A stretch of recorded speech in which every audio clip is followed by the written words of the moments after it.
Yeah. Assalamualaikum warahmatullahi wabarakatuh. Firstly, I want to say thanks to all of you for watch this video, especially for our lecturer, Miss Nur Hasanah Halim, for giving us chance to presentation today. Today we will presentation about language and brain, but before we discuss about it, I will introduce one by one of my members. Next. For the first speaker, there are me. My name is Resto Fadila, but you can call me Rere. And the second speaker, there are Yohana Agnestasya. And the third speaker, there are Nurul Fitria Haskutix. Okay, maybe we can direct to the topic will be discussed. Next.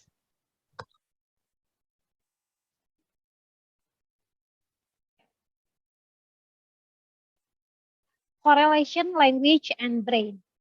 Brain is one of the organs of the human body that works to control all body movement and function, including language. It means otak adalah salah satu organ tubuh di dalam tubuh manusia yang berfungsi untuk mengkontrol semua pergerakan tubuh kita, termasuk ketika kita mengeluarkan sebuah bahasa. Misalnya kayak kita mau mengambil minum, kita mau mengambil makan, terus kita juga mau melihat, termasuk ketika kita berbicara dan mengeluarkan sebuah bahasa. Nah, itu adalah salah satu fungsi dari maksudnya kontrolnya itu adanya di otak kita. Tapi pernah nggak sih kayak kita berpikir di mana nih tepatnya otak kita tuh bekerja ketika kita mengeluarkan sebuah bahasa? Nah, correlation between brain and language is a part of the study of neurolinguistics. Jadi korelasi antara otak dengan bahasa itu merupakan salah satu bagian dari yang namanya ilmu neurolinguistik. Nah, sebelum kita membahas lebih jauh tentang neurolinguistik, kayaknya ada baiknya untuk kita membahas terlebih dahulu tentang language atau bahasa. Next.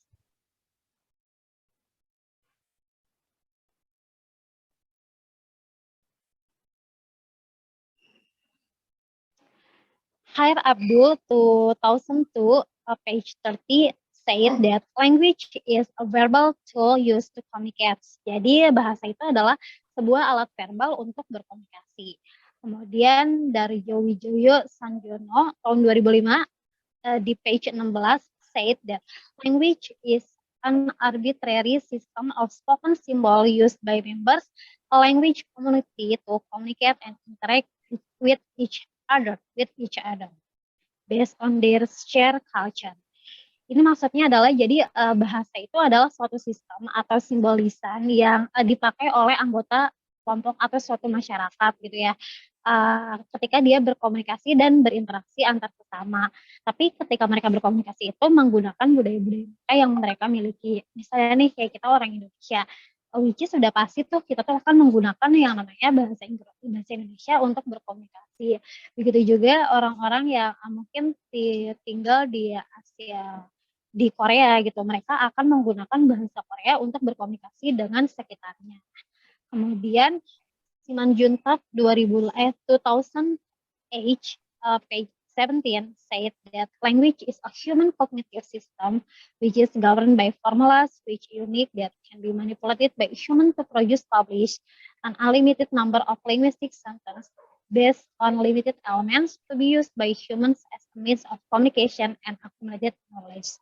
Jadi bahasa itu adalah satu sistem nih menurut si Siman Juntak ini, bahasa itu adalah satu sistem kognitif manusia yang unik yang sebenarnya itu dapat dimanipulasi. Mungkin maksudnya dimanipulasi itu kayak dikolaborasikan gitu ya, kayak dikreasikan gitu kan dengan beberapa linguistik lainnya yang pada akhirnya sama-sama juga tujuannya itu adalah untuk berkomunikasi satu sama lain. Next.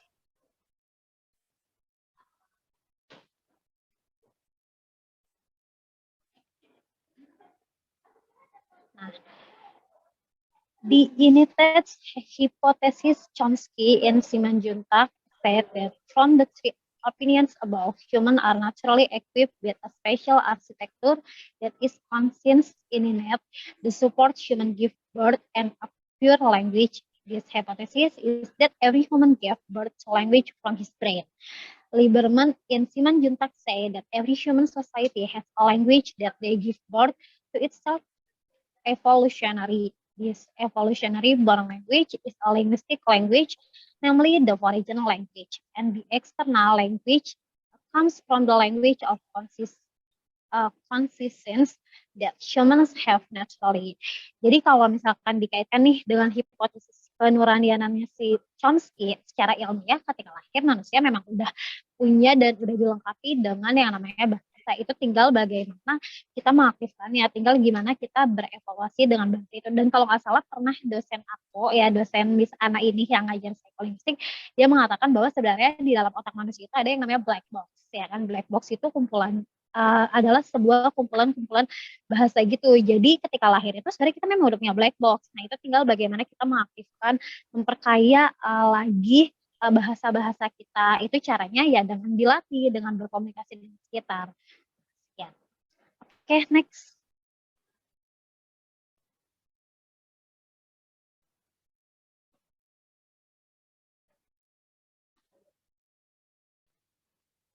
Competence and performance.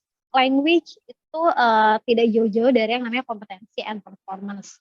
Chomsky in Marat Samsunuyati said that competence is the creative capacity of the user language, while performance is the actual use of language, which includes listening, speaking, thinking, and writing.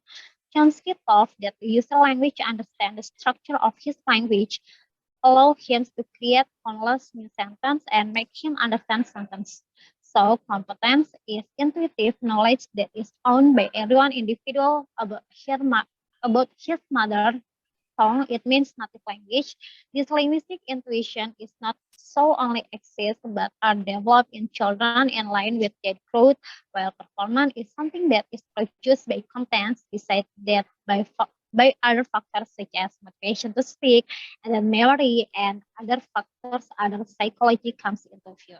Jadi maksudnya kalau dalam ini kompetensi itu adalah kapasitas kreatif kita dari pemakai bahasa. Jadi kalau kompetensi itu gimana sih kita sebisa mungkin yang tadi aku bilang karena kita punya black box, ya kan. Terus kalau kompetensi itu gimana kita mengolah kata-kata yang sebenarnya kita tuh udah punya. Jadi kayak distrukturisasi gitu. Gimana sih kayak kalau misal kita berbicara dengan anak-anak sama ketika kita berbicara dengan orang dewasa, tentu kan struktur kalimat, struktur bahasa, begitupun juga kata-katanya gitu ya akan berbeda. Nah itulah yang dimaksud dengan kompetensi.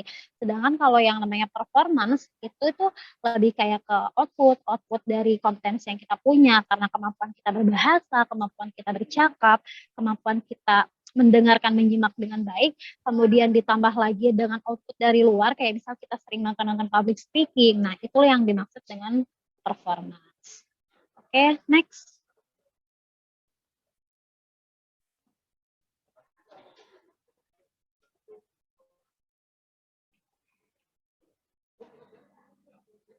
Nah, Whitaker in Cahyono Bambang Yudi said that the determination of certain areas of the brain in relation to language are based on three main pieces of evidence.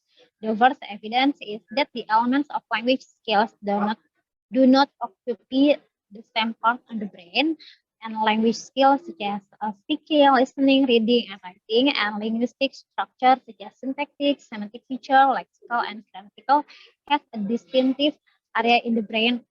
The second evidence is that everyone's language occupies the same area of the brain, and the third proof is there is a relationship between language skill and the hemisphere of the brain. Jadi kalau menurutnya si Whitaker, kenapa nih dia tuh bilang bahwa memang bahasa dengan otak itu ya terkorelasi, yaitu dibuktikan oleh 3 hal utama. Yang pertama kayak unsur-unsur keterampilan berbahasa, kayak unsur-unsur keterampilan bahasa tuh kayak berbicara, menyimak, membaca, dan menulis. Nah itu tuh enggak ada di satu bagian yang ada di otak kita, tapi jadi kayak ada di part-part tertentu gitu kan. Nah begitu juga ketika kita menyusun yang namanya sebuah linguistik kayak kosakata gitu kan.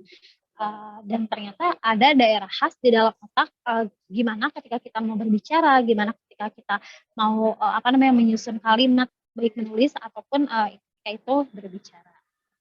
Next.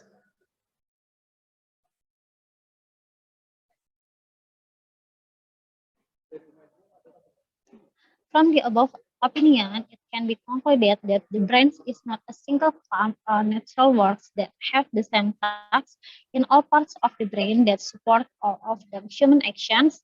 Different regions of the brain have different structure, and each structure make its own contribution to each behavior performance. In more detail, it will be explained that the brain plays a very important role, very important in language. Next.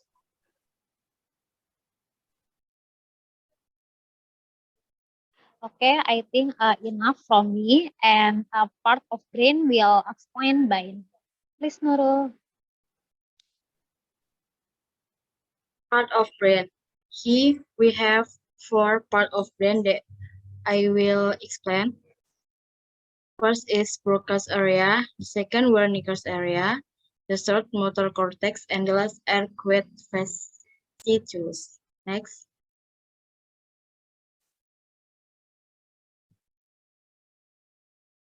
The first part is Broca's area.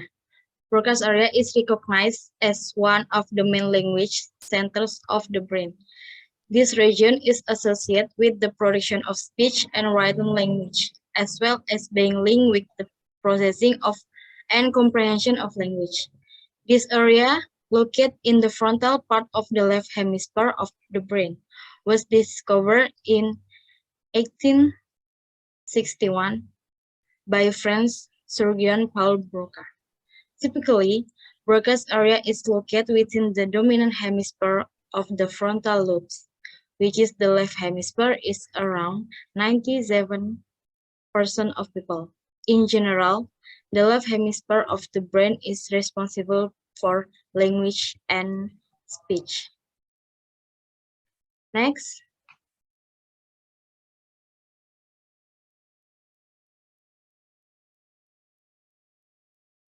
The second is Wernicke's area. Wernicke's area is a structure of brain that is believed to be involved in language comprehension.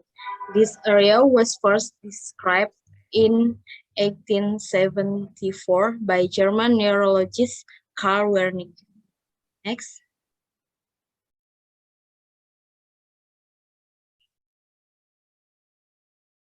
Language development or usage can be seriously impaired by damage to Wernicke's area of the brain. When this area of the brain is damaged, a disorder known as Wernicke's aphasia can result, with the person being able to speak in phrase that sound fluent yet lack meaning. Next.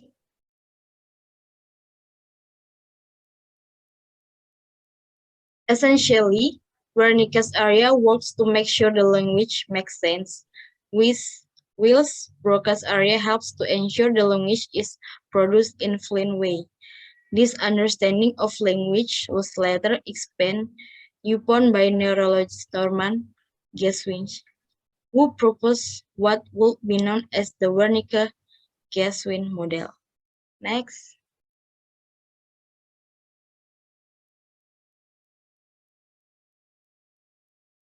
The next is motor cortex.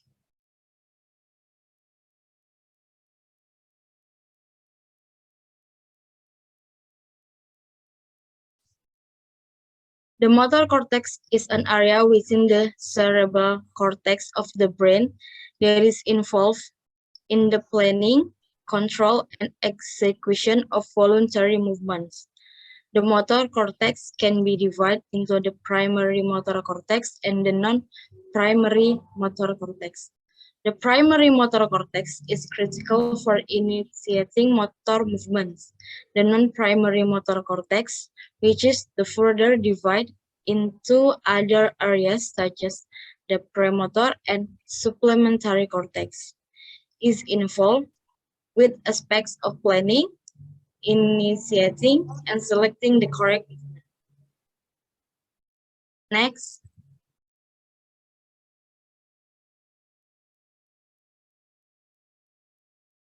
And the last part is Arcuate fasciculus. The Arcuate fasciculus is a bundle of axons that connects the temporal cortex and inferior parietal cortex to locations in the frontal lobe. Next.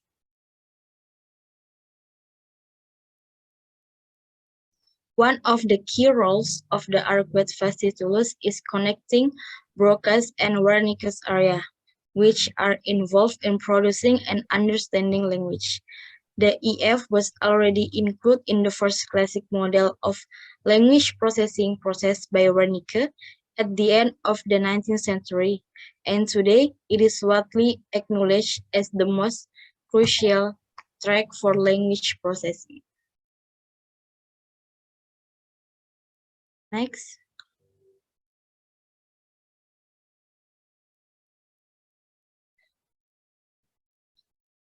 The next part will explain by Johanna.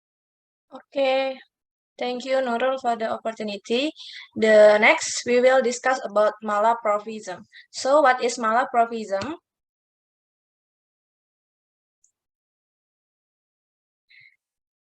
Malapropism, an amusing error that occurs when a person mistakenly uses a word that sounds like another word, but that has a very different meaning.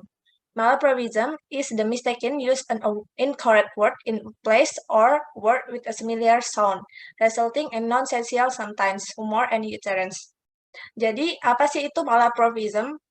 Malapropism itu bisa dibilang seperti plesetan atau penggunaan kata yang salah, tapi terdengar mirip, memiliki bunyi yang mirip. Jadi, tapi memiliki arti yang sangat berbeda gitu. Jadi bisa menimbulkan sesuatu yang lucu atau humor seperti itu.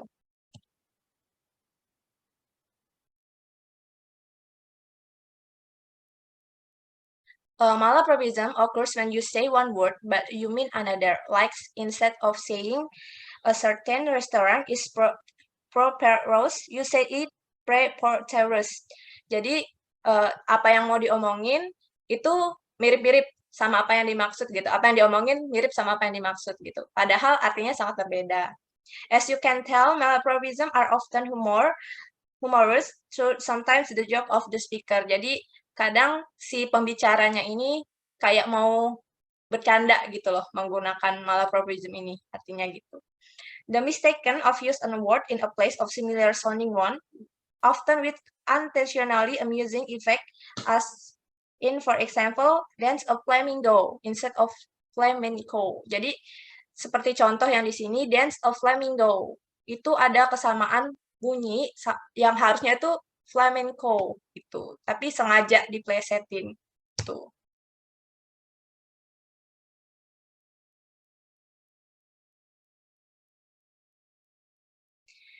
Do you tend to measure or misuse your word in a humorous way?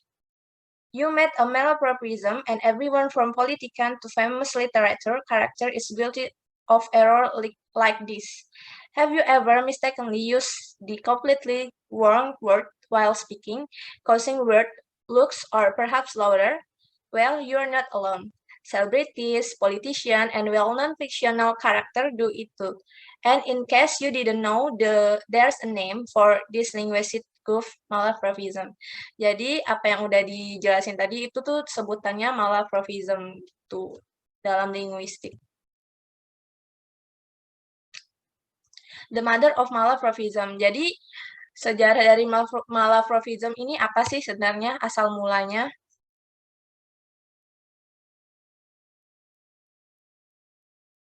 The term malapropism itself actually comes from a character called siapa ini namanya? Mrs. Malaprop from the rival 1775 act comedy by Richard Bresley Sheridan.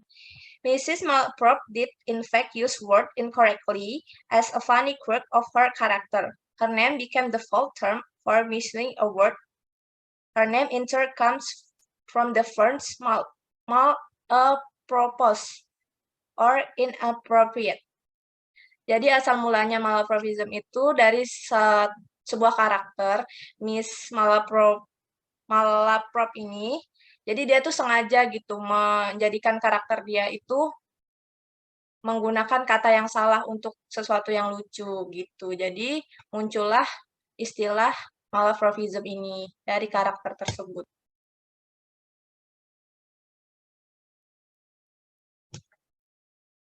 So here the some example. For example 1, is the very pinnacle of politeness. Pineapple, he sobbed in the fruit name of pinnacle. Jadi, dia itu menyebutkan kata yang salah. Seharusnya itu pinnacle, tapi dia sengaja menyebutkan pineapple. Tuh.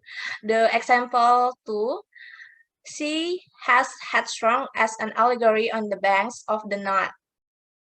As far we know, alligators don't spend time around rivers. She was going for alligator. Jadi selama kita tahu, alligators itu nggak ada di sekitaran sungai. Jadi yang dia maksud itu alligator gitu. Tapi ini memiliki bunyi-bunyi yang sama. Jadi itu plesetannya.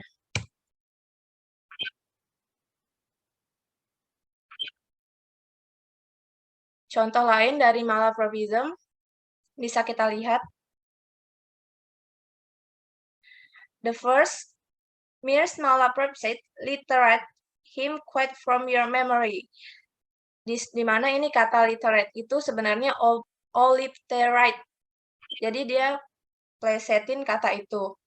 Terus ada juga yang kedua, rainy weather can be hard on the senses.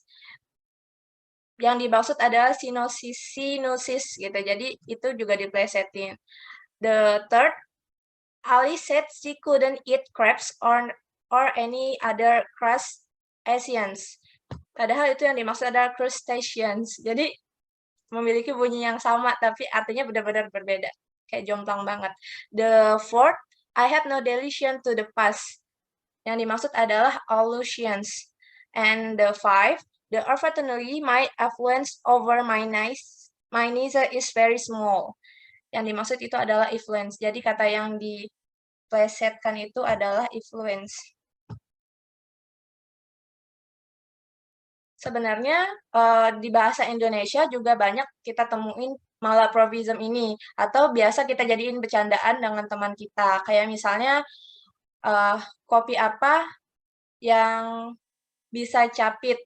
Terus ada yang nyeletuk kepiting. Padahal kan itu kepiting gitu. Jadi plesetan-plesetan lucu gitu yang sering kita temuin. Okay, I think that's enough for our group. Thank you so much for watch our presentation, and now we will give you some assignment. So please answer this assessment with happiness. This is the total is 5. Jadi buat teman-teman boleh dicatat aja soalnya. Terus nanti tinggal dijawab ya. Mungkin ada teman-teman lain mau tambahin, Rere atau Nurul? Gak ada, dari aku udah selesai. Cukup. Okay, guys, so we will close about our presentation today. Thank you so much. Once again, I want to say thank you so much for our lecture and our friends. See you in the next video and the next chance. Bye. Thank you. Thank you.